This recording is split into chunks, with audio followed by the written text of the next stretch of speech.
बात निकलेगी तो दूर तलक जाएगी। ऐसा ही कुछ हो गया सूबे के मुखिया शिवराज सिंह चौहान के साथ, जब दमोह में होने वाले उपचुनाव में सीएम शिवराज सिंह पहुंचे दमोह। फिर क्या हुआ जो सबने देखा।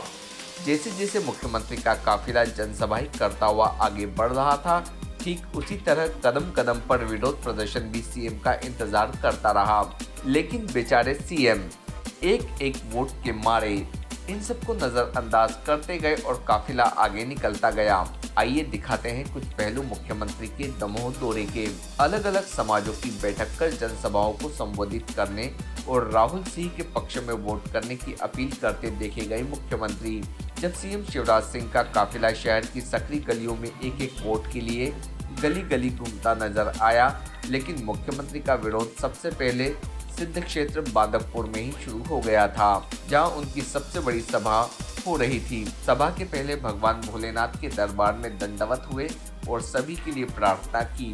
बगल में सीएम केसी पसालार, प्रदेश अध्यक्ष बीडी शर्मा साथ रहे। दर्शन कर मंदिर से जैसे ही बाहर निकले, विरोध महोदय का जैसे इंतजार ही कर रहा हो। भोलेनाथ का भक्त राम गौतम, जिसने शिवराज सिंह को मंदिर से निकलने के बाद घेर लिया।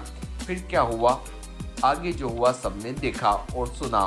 आगे आगे शिवराज मुख धारण किए बढ़ते गए और पीछे पीछे भोलेनाथ का भक्त शिवराज का पीछा करता हुआ बांदकपुर मंदिर क्षेत्र में हुए भ्रष्टाचार और अधूरे विकास कार्यों की गाथा सुनाता रहा। लेकिन सीएम के कानों पर दूर तक नहीं रेंगी और महोदय कन्नी काट कर निकल गए। आइए सुनते हैं भोलेनाथ के भक्त ने कैसे घेरा शिवराज को।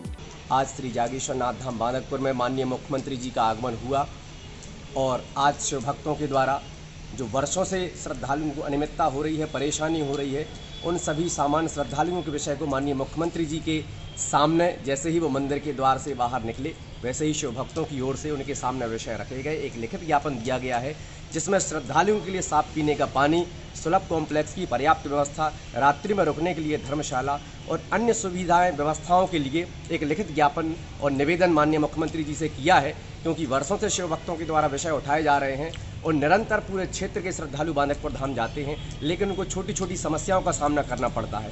इतना ही नहीं, मंदिर कमेटी वर्षों से चल रही है, जिसकी अनियमितता गड़बड़ी होने के बाद भी मंदिर कमेटी कोई ध्यान नहीं दे रही है। स्थानीय प्रशासन और स्थानीय राजनेता भी ध्यान नहीं दे रहे हैं। उस समय माननीय राहुल सिंह जी भी साथ थे, लेकिन उनके पास बांदकपुर के विषय सुनने के लिए समय नहीं है। अनेक बार माननीय राहुल सिंह जी से प्रयास किया गया, निवेदन किया गया, लेकिन उन्होंने एक बार भी बांदकपुर के विषय में समय नहीं दिया। और आज भोलेनाथ की कृपा से माननीय मुख्यमंत्री जी के सामने ये विषय लिखित रूप से रखे गए हैं एक आवेदन के माध्यम से। और हमें भरोसा है और ऐसा उनसे निवेदन किया है कि बांदकपुर धाम के लिए एक व्यवस्थित रूपरेखा कार्य योजना तैयार की जाए और बांदकपुर धाम में जो मंदिर कमेटी की वर्षों से अनियमितताएं चल रही हैं उनकी जांच की जाए और मंदिर कमेटी को भंग किया जाए और श्रद्धालुओं के लिए व्यवस्थित वहां निर्माण हो, व्यवस्थित सुविधाएं हो। यही माननीय मुख्यमंत्री जी के सामने विषय रखा गया है। राहुल सिंह जी से भी अपेक्षा है कि वो बांदकपुर धाम के लिए समय दें, विचार करें। अभी तक तो उनने उपेक्षा ही की है, लेकिन आगे हम उन पर भरोसा जताते हैं। लेकिन वर्तमान स्थिति, वर्तमान संकेत उनके माध्यम से अच्छे नहीं मिले हैं, जो एक अच्छी बात नहीं है। बांदकपुर धाम के लिए उनके पास समय और एक कार्य योजना होनी चाहिए, जो अब तक नहीं है। एक प्रयास शिव भक्तों के माध्यम से किया गया है और अब देखते हैं माननीय मुख्यमंत्री जी इस पर क्या जवाब देते। अब बात दमोह की, जहां दमोह का एक बड़ा वोट बैंक जैन समाज को साधने जब मुख्यमंत्री एक जैन मंदिर के पास धर्मशाला में जैन समाज को संबोधित करते हुए अपने कार्यकाल के कसीदे कस रहे थे और ये बोल रहे थे कि बड़े बाबा के मंदिर बनने में हमने कोई कसर नहीं छोड़ी, फिर चाहे नमरा मुख्यमंत्री पद ही क्यों न चला जाए।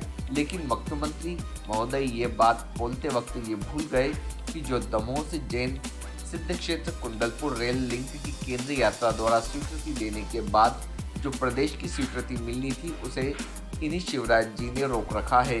बीते 13 सालों से आज भी रोक लगाए हुए हैं। इस मुद्दे को हमने भारतीय न्यूज पर प्रमुखता से उठाया था।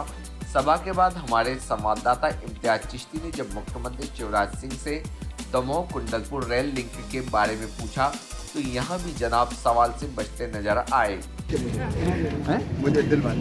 सर, कुंडलपुर दमोह से कुंडलपुर रेल लाइन अभी तक पेंडिंग में है। आपके द्वारा जो रोक लगाई गई थी उसमें कुछ कहेंगे सर?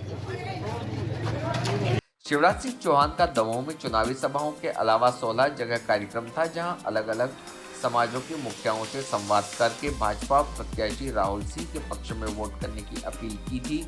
इसलिए मुख्यमंत्री का काफिला दमोह की सकरी गलियों में बड़ी आसानी से जाता और सड़क जाम करके वो मनाने में सारा प्रशासनिक अमला अपने तामझाम के साथ मौज रहता।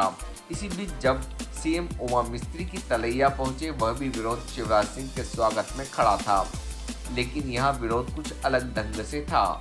शिवराज जी ने सोचा भी नहीं होगा कि इस तरह की तस्वीरों का सामना होगा। अब मौका था मुख्यमंत्री को आईना दिखाने का। टेंट हाउस में मजदूरी करने वाले मजदूरों ने अपने हाथों में तख्तियां ली, जिस पर लिखा था मामा चुनाव में नहीं शादी विवाहों में है कोरोना। ये स्लोगन लिखी तख्तियां देखकर पुलिसकर्मियों के भी हाथ पैर फूल गए और उन्हें रास्ते से हटाने में लग गए। लेकिन शिवराज सिंह ऐसे नाजुक वक्त में भी जब उन्हें एक एक वोट की आवश्यकता है, वहां रुककर मजदूरों से बात करना उचित नहीं समझा और वहां से भी मुंह धारण करके चल दिए। तो देखा आपने, दमोह में हो रहे उपचुनाव की नज़र सारे मध्य प्रदेश की आकर टिक गई है, जबकि ये उपचुनाव है।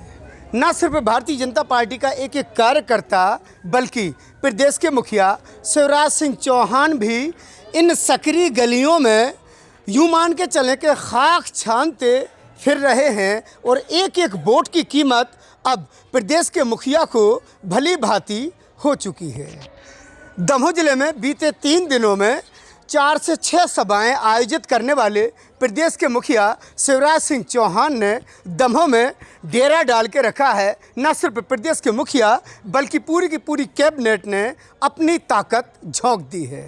लेकिन इन सब के बावजूद असल फैसला तो दमोह विधानसभा क्षेत्र के मतदाताओं को करना है। अब ये तो वक्त बताएगा कि किस प्रत्याशी को दमोह विधानसभा क्षेत्र की जनता सर माथे बिठाती है और किसको करती है नज़रअंदाज।